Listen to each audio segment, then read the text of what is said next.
Since the ejection of 3 black students and 1 white student at the football game on November 8th, we've carried out an extensive investigation to try to find out exactly what happened. The Dean of Student Life and myself have interviewed students, faculty, police, and with the City Council of Arlington, we've had a complete report from the police department. From all the information that we can gather, it is our impression that the police of the City of Arlington acted quite appropriately under the circumstances of what happened at that game. In future games, we hope that the students will act appropriately, that it will not be necessary to take such action in the future.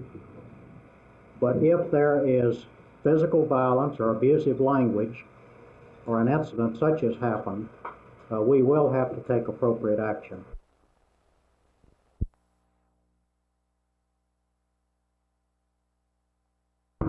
Almost everyone is tired of hearing crime statistics. After a while, even the most shocking figures become somewhat boring. But boring or not, the fact remains that crime is spreading through Dallas like some insidious, incurable disease.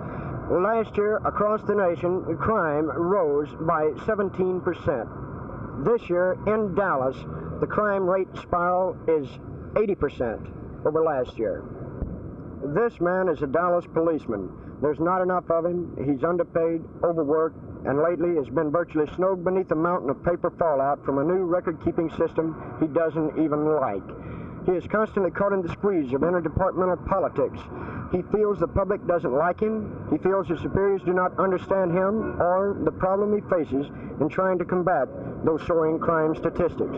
I recently spent 2 weeks investigating some of the ills which plague the Dallas Police Department. Among the more frequent complaints I heard from the rank-and-file policemen was the recurring theme of lack of strong administration at top levels of the department.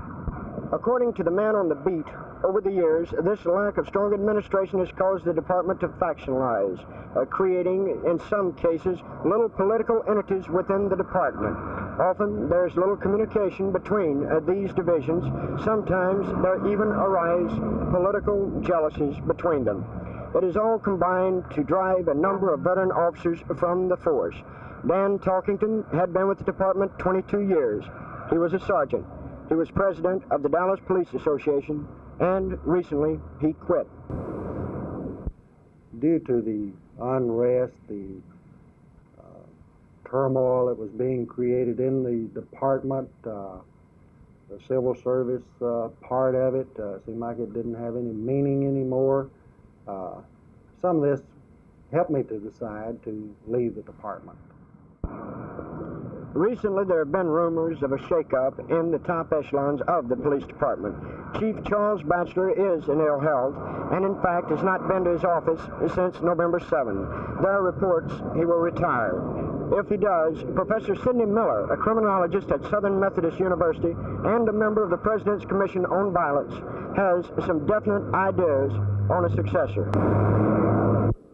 What are your thoughts concerning the possibility of a civilian administrator for a police department? I see this as a distinct possibility.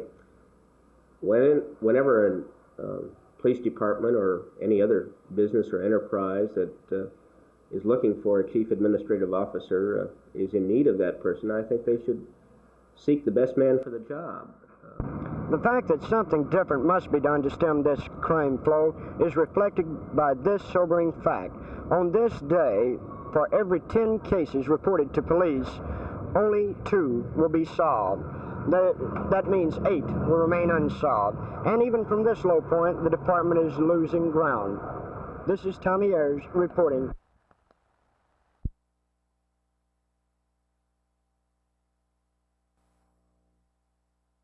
One is consultation. A second one is the use of development loans in any country of the Western Hemisphere. In most of the other subjects that he raised, or in most of the other proposals that he made, he will need either the cooperation and backing of the U.S.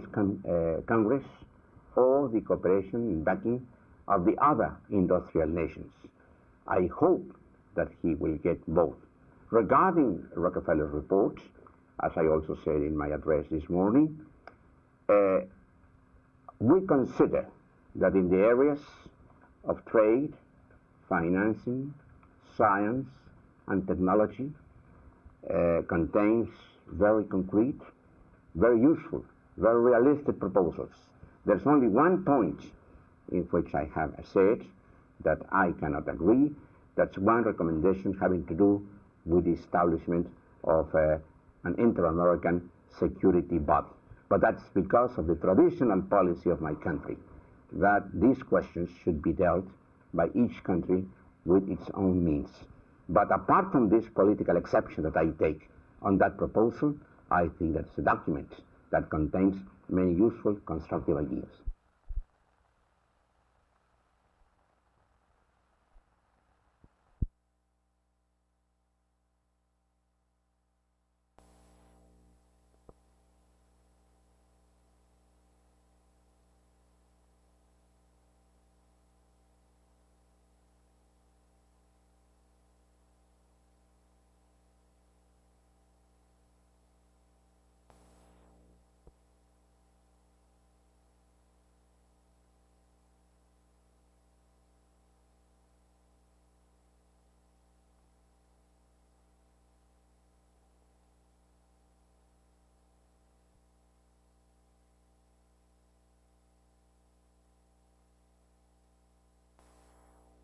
It is American black people who have suffered the most and who quite probably will suffer a great deal more.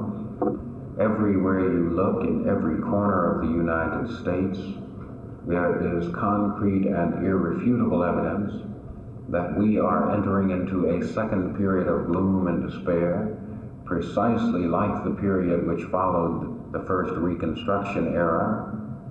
In both periods, after the first Reconstruction, the period following the American Civil War, and following the second Reconstruction, a period which may be said to have begun in 1954, the attitudes of American black people were exactly the same. We rather naively believed that racial equality and democracy could be achieved through the courts, or through legislation, or through strong alliances with liberal groups. But in both of these periods, the allies of black people became tired and interested in other concerns, particularly as the black people no longer were considered solely a Southern problem. And in both periods, the result of this abandonment was frustration and bitterness and powerlessness and withdrawal.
Means it.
job along the lines of police work as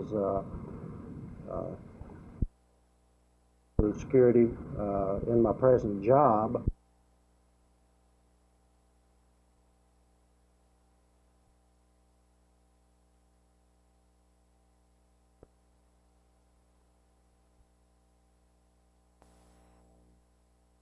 Provide the political options available to the people.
Dallas has come a long way since Doc Holliday stalked the streets. Legend has it he once engaged in a gunfight here with the local hard case. They exchanged several shots, missed each other completely, then retired to a local tavern to resume their drinking.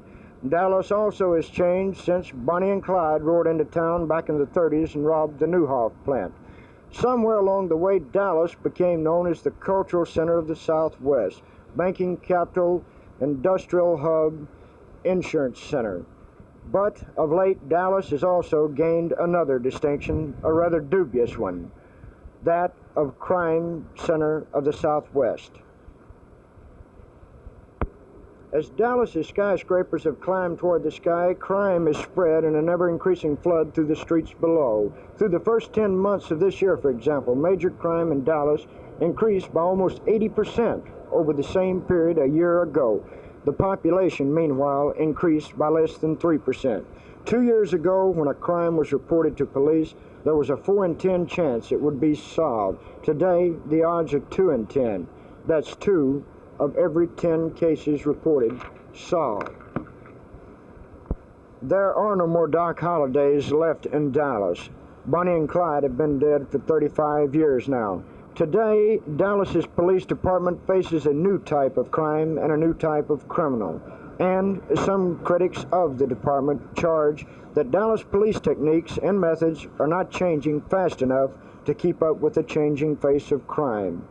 In a series of reports, we're going to examine these charges. We're going to look at the statistics and suggest what is being done to stem this ever-upward crime spiral. That first report will be tonight at 10 o'clock. There will be others tomorrow night. Tommy Ayres for Channel 8 News.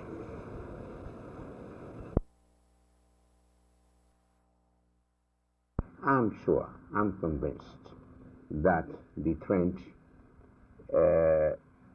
toward a better understanding will continue, and that we will look toward this incident the future months as no more than an incident, as a parenthesis that didn't stop the upward trend.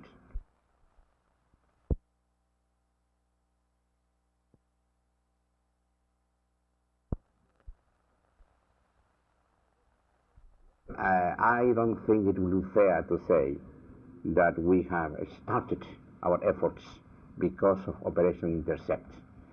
Our efforts were done before that, are being done now, and will be done in the future, as I have said, not because of any commitment that the Mexican government has undertaken with the U.S. government, but because of the commitment that what we feel we have toward our own people.